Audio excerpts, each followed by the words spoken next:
Hi everyone, in this video I will show you how I gave my outdated furniture a brand new look. First step is looking at the tools that you will need, and I've listed them in the bottom bar.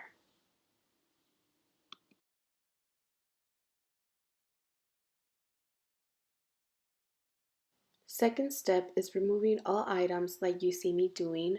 You're going to want your space clear of any clutter.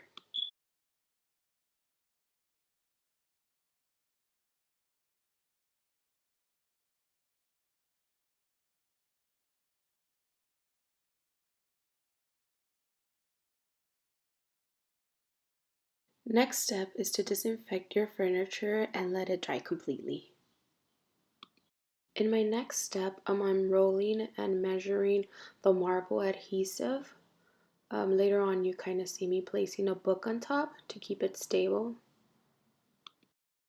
To the fun part, cutting it. I actually measured it and I left 1 centimeter extra on each side, just as a little extra cushion just in case you mismeasure or unplace it incorrectly. Now you see me unrolling the back part of it. I actually had to do this in 3 parts, and it was probably not the coolest way to do it. But my dresser is just really wide, and it would have been just a waste of marble pulling out a new roll, so I ended up just using what I had. You see me here cutting that little extra edge just from the spare one. At this point, I still haven't peeled off the adhesive. I'm just measuring everything. And I started with the back part because I just felt it would look better if I started with the smallest part opposed to the biggest part and just kind of like went from the front to the back. So I did the back to the front.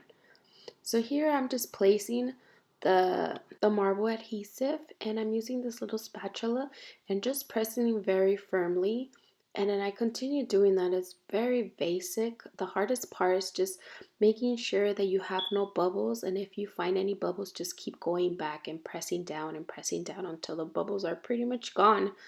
um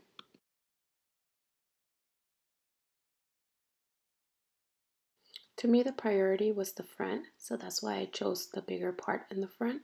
And here you see me using the bigger spatula, actually, just because it's a bigger piece. So I started using that, and I kind of went back and forth with the big one and the smaller one, and you know, just going back and forth and pressing in, making sure that there is no bubbles.